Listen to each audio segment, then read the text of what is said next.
purpose of this presentation is to review 10 key issues from The Health of Newcomers by Patricia Illingworth and Wendy Parmet and the UCL Lancet Commission on Migration and Health. It's been a lot of reading this week, and I just want to be able to highlight some of the key issues that I hope you take away from the readings. Before I do that, though, I want to make a couple of introductory comments on the positions taken in the readings and clarify the position being taken in this course. First, as those of you who have read The Health of Newcomers will know, Illingworth and Parmet take a very clear position, and it can be summarized in 3 points. The first is that inclusive health policies are good for public health. They're good for migrants and they're good for native populations. The second is that health is a global good, and I'll talk a little bit about what that means later in this presentation. But the third and most controversial point is that the countries of the North, or in other words, the primarily destination or host countries, owe it to the countries of the South, or the primarily sending or origin countries, to provide good health to migrants, because the northern countries, or the countries in the global North, have created a system of structural injustice that drives migration and increases the poverty in developing countries.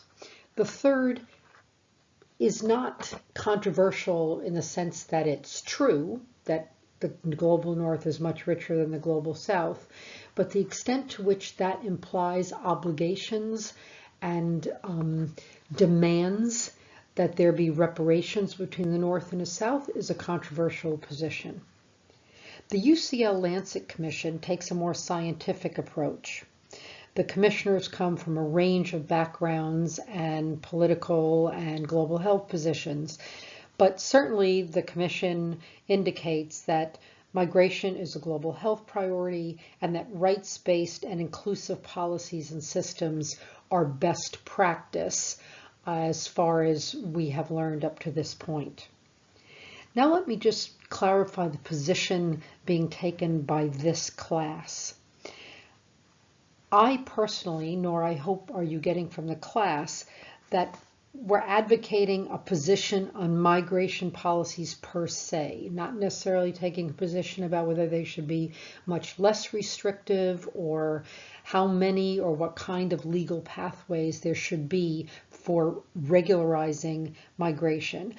I think we get through the readings, and I would suggest that restrictive policies have some doubtful viability in a globalized world that is characterized both by high levels of mobility and high levels of inequity. But the point of this class is not to take a position on migration policies per se.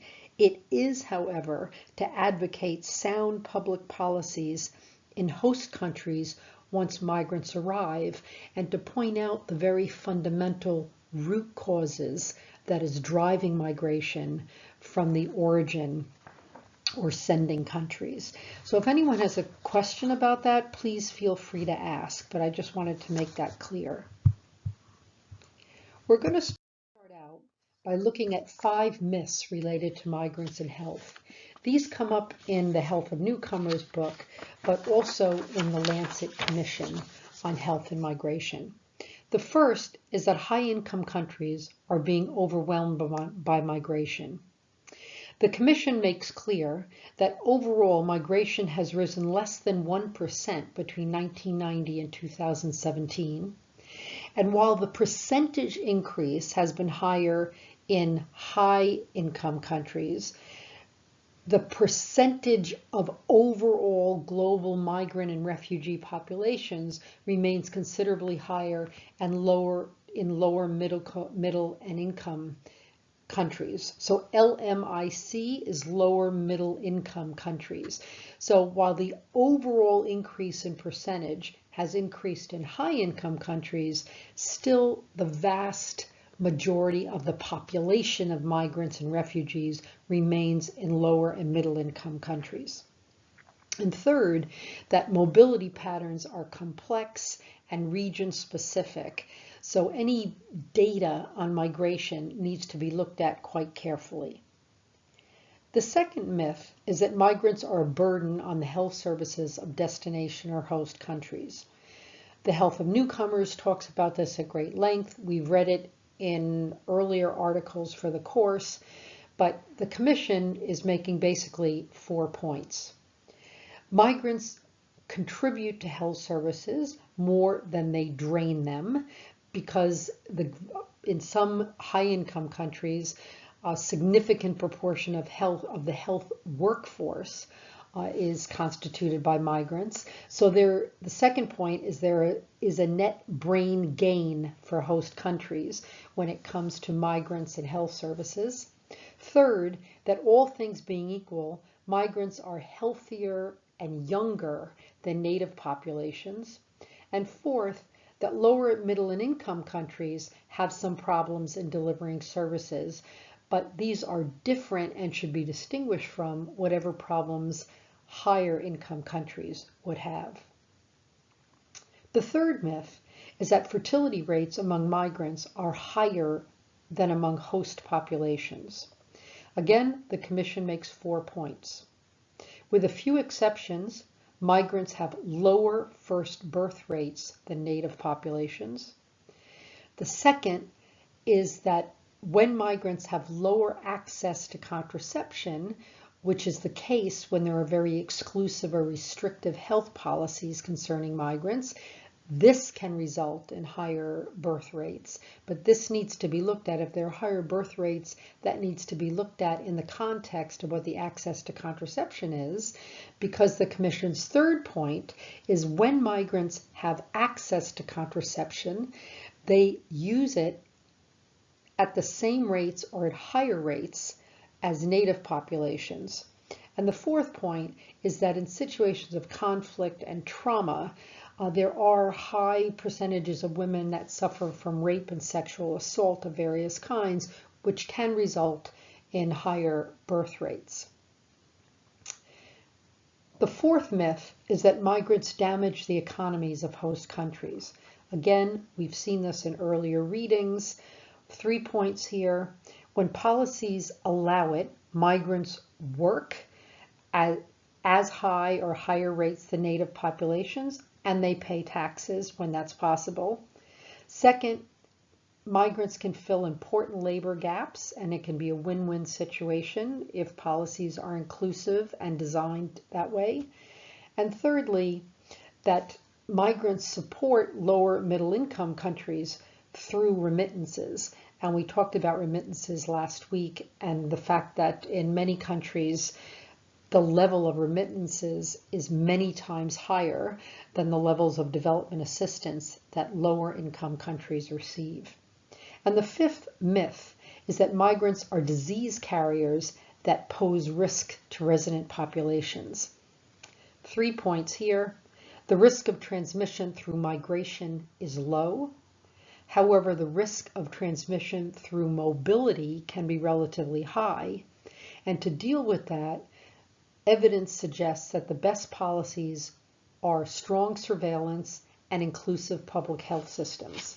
The Lancet Commission makes a point that surveillance systems can sometimes be discriminatory, and countries should be careful about how data is collected and released and shared, but surveillance and inclusive public health policies are definitely the way to go. The next slide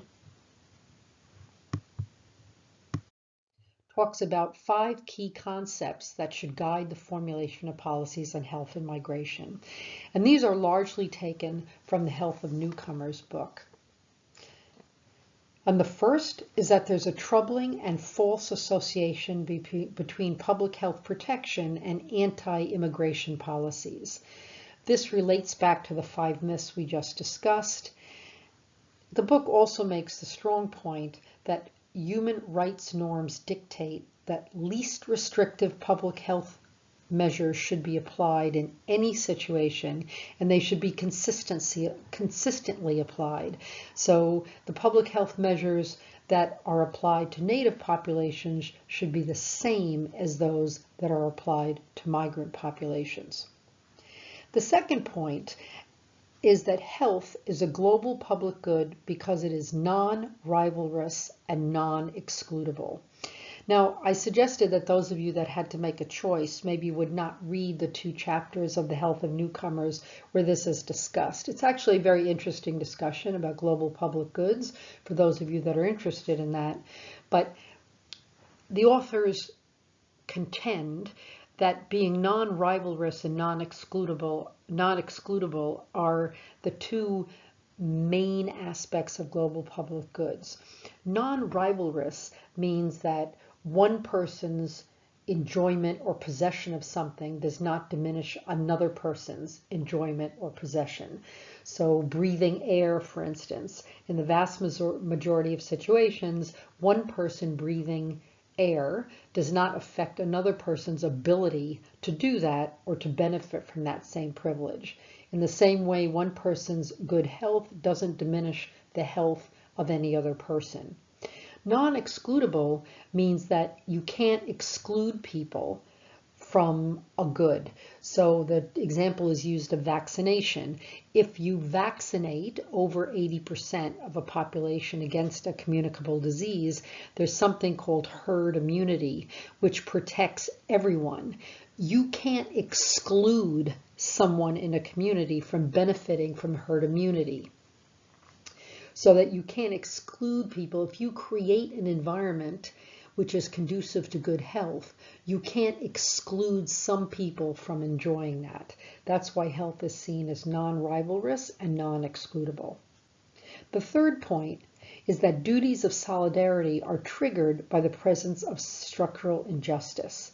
So the book looks at the brain drain, at structural adjustment policies, and at a number of other things. That Ebola is taken as an extensive example about how structural injustices that are inherent in our global political, economic, and social system are driving poor health in developing countries. And you could argue that this pushes migration into developed countries and implies an obligation on the societies in those countries to provide health services to those that are fleeing the injustices that are caused by this international system. Again, the authors do a good job of analyzing this. It's not uncontroversial what they're saying, but it's also not completely new. Many people have made this argument. They specifically apply it to migration health policies, which is why it's interesting. The fourth point is that there are many ways that wealthy societies contribute to global poverty, which impacts on the health and human rights of the world's poor. The authors indicate a number of these. I'll mention 5.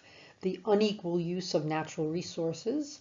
We don't necessarily ask questions about where our natural resources, the natural resources that we use, are coming from, or how they've been derived, and what kind of conditions people have worked in order to produce them.